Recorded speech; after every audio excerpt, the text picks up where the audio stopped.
შვიდობის და სტაბილურობის ხელშეწყობა კავკასიის რეგიონში. შუა დერეფნის მნიშვნელობა საქართველოს პარლამენტის თავმჯდომარე თურქეთში იმყოფება და ამ თემებს განიხილავს.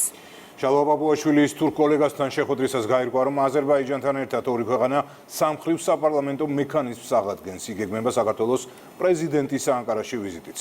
პირველი კანონმდებლის ვიზიტის პირველ დღეს ანა ბერძენიშვილი შეაჯამებს.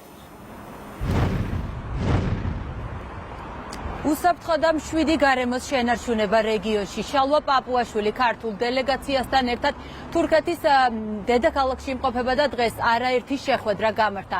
საუბრების მთავარი თემა შეეხებოდა ეკონომიკას, ენერგეტიკასა და იმ სექტორებს, რომელიც ორივე ქვეყნისთვის განსაკუთრებულად მნიშვნელოვანია. დღეს მხარეებმა ასევე აღნიშნეს, რომ საქართველოსა და თურქეთს მრავალსაუკუნოვანი კეთილმეზობლური და მეგობრული ურთიერთობა აქვს. სწორედ ამიტომ მნიშვნელოვანია, რომ თურქეთსა და საქართველოს შორის არსებული რესურსები და პოტენციალი მაქსიმალურად იქნას გამოყენებული.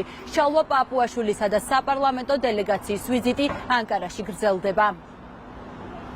ორ ქვეყანას შორის სტრატეგიული პარტნიორობის გაღრმავება, შუა დერეფნის მზარდი პოტენციალი და ურთიერთობების გამყარება სხვადასხვა სექტორში. პარლამენტის თავმჯდომარე დელეგაციასთან ერთად ანკარაშია. შალვა პაპუაშვილი თურქ კოლეგას შეხვდა. მათ საქართველოსა და თურქეთის რეგიონში სტაბილურობის შესანარჩუნებლად საერთო ხედვა აქვთ. ხაზი გაუსვით ჩვენ საერთო ხედვას კავკასიის რეგიონში მშვიდობისა და სტაბილურობის ხელშეწყობასთან დაკავშირებით. განსაკუთრებული ყურადღება გავამახვილეთ შუა დერეფნის მზარდ გეოპოლიტიკურ მნიშვნელობაზე. თურქეთს ძალიან მნიშვნელოვან პარტნიორად მივიჩნევთ ამ მარშრუტის პოტენციალის სრულად ათვისების საქმეში. ამასთანავე აღვნიშნეთ, რომ მნიშვნელოვანია ხალხთაშორისი კავშირების შემდგომი განვითარება, მათ შორის კულტურული და საგანმანათლებლო გაცვლები.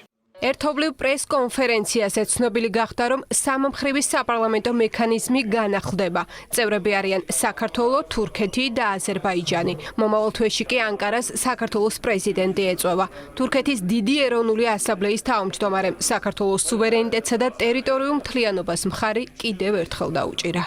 ჩვენს ქვეყნებს აქვთ მეგობრობის და თანამშრომლობის დიდი ისტორია და დღეს ამ შეხვედრით ორმხრივი ურთიერთობები კიდევ უფრო ღრმავდება. ჩვენ ხაზი გავუსვით, რომ მეგობრობის ჯგუფებმა, რომლებიც ორივე პარლამენტში არსებობს, კიდევ უფრო უნდა გააღრმავონ თანამშრომლობა. ჩვენ მოგვიწია საქართველოს, თურქეთსა და აზერბაიჯანს შორის სამმხრივი მექანიზმის გადადება და მინდა განვაახლოთ ეს მექანიზმი და წელს ჩატარდეს ეს შეხვედრა. ჩვენი თანამშრომლობა ვითარდება ყველა სფეროში. იმედია, მომავალ თვეში საქართველოს პრეზიდენტი გვეწვევა ვიზიტით. ამგვარად კიდევ უფრო გააღრმავდება ურთიერთობები ქვეყნებს შორის. მზადვართ ნებისმიერ თანამშრომლობაზე საქართველოსთან. თურქეთის სახელით მხარს უჭერს საქართველოს ტერიტორიულ მთლიანობას და სუვერენიტეტს. ჩვენ ყველა საერთაშორისო ფორუმზე ხაზს უსვამთ ამ ფაქტს. საქართველოსა და თურქეთის სპიკერებს შორის პირისპირი შეხვედრის გარდა მხარეებმა გაფართოებულ ფორმატშიც ისაუბრეს. მთავარი ორ ქვეყანას შორის პარტნიორობის განმტკიცება იყო. მადლობა გადაუხადეთ თურქულ მხარეს საქართველოს ტერიტორიული მთლიანობის მხარდაჭერისთვის და ასევე ვთხოვეთ მას მხარდაჭერა ჩვენი არაღიარების პოლიტიკის გაძლიერებისთვის, განსაკუთრებით იმ ქვეყნებში, სადაც თურქეთს აქვს მნიშვნელოვანი გავლენა და ბერკეტები. ინტენსიური და კარგი თანამშრომლობა გვაქვს თავდაცვისა და უსაფრთხოების კუთხით. ჩვენ მომავალშიც გავაგრძელებთ, რა თქმა უნდა, ურთიერთთანამშრომლობას და დღევანდელ დღესაც ხაზგასმით აღინიშნა, რომ სწორედ ამ დროს, როდესაც უსაფრთხოების გარემო მყიფეა, ჩვენ კიდევ უფრო უნდა გავაძლიეროთ მრავალმხრივი სტრატეგიული პარტნიორობა. უსაფრთხო და მშვიდი გარემოს შენარჩუნებაში საპარლამენტო დიპლომატიას გადამწყვეტი როლი ეკისრება. ეს პარლამენტის თავმჯდომარემ ვიზიტის პირველი დღის შეჯამებისას თქვა. შუა დერეფნის რომ გადამწყვეტი მნიშვნელობა აქვს ჩვენი ქვეყნის კეთილდღეობისთვის და ზოგადად რეგიონისთვის. მე მგონი ამ დღეებში ბევრმა გააცნობიერა მას შემდეგ, რაც რუკას დახედა და აღმოაჩინა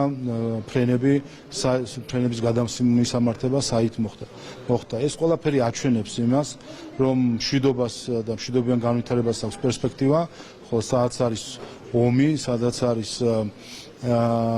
ბუნდოვანი გარემო, იქ განვითარება რთულია. ამიტომ პარლამენტებს და ჩვენი ორი პარლამენტი ამ მხრივ თანამშრომლობას აპირებს.